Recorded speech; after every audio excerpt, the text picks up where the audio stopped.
আচ্ছা বলুন তো আপনাদের সরষে দিয়ে কোন মাছটা খেতে বেশি ভালো লাগে? অনেকেই কিন্তু ইলিশ মাছ বলবে, তবে আমিও কিন্তু এটাই বলবো। সেই যাই হোক, আজ কিন্তু আমি সরষে দিয়ে পাবদা মাছের রেসিপি আপনাদের সাথে শেয়ার করছি।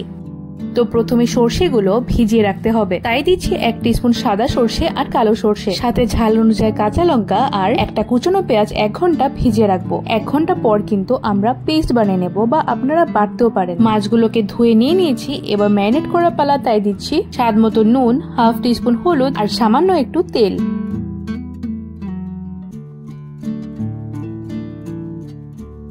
এবার মেখে 30 মিনিট ম্যারিনেট হতে রেখে দেবো।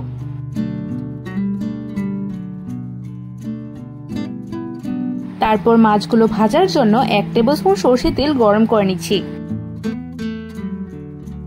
তেল গরম হয়ে এসেছে, এবার মাছগুলোকে ভেজে নেব।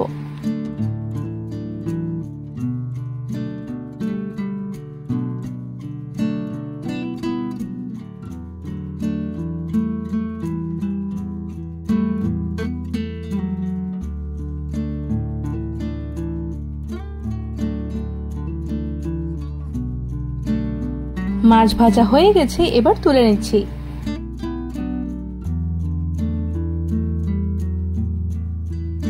এবার ওই তেলে আরো 2 টেবিলস্পুন সরষে তেল গরম করে নিচ্ছি।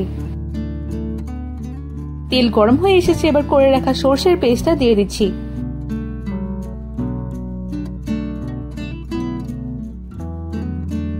দুই 3 মিনিট মিডিয়াম ফ্লেমে সরষেটা ভেজে নেব।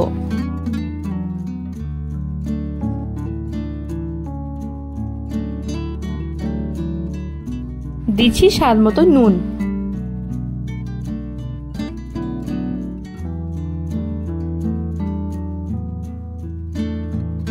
হাফ টিস্পুন হলুদ, আরো 2-3 মিনিট মিডিয়াম ফ্লেমে ভেজে নেব।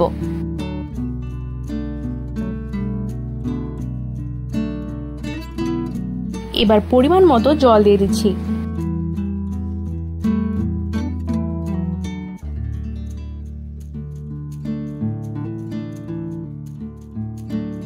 দুই 3 মিনিট হাই ফ্লেমে জলটাকে ফুটিয়ে নেব।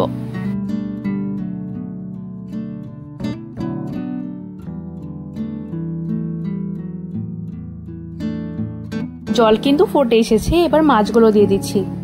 মাছগুলো দিয়ে আরো 2-3 মিনিট হাই ফ্লেমে ফুটিয়ে নেব। দিচ্ছি কটা কাঁচা লঙ্কা। এবার লো ফ্লেমে ঢেকে রেখে দেবো যতক্ষণ না তেল ছেড়ে আসে। তেল ছেড়ে আসলে কিন্তু রেডি হয়ে যাবে। ভিডিওটা ভালো লাগলে একটা লাইক আর আমার পাশে থাকার জন্য চ্যানেলটাকে সাবস্ক্রাইব করে দিবেন।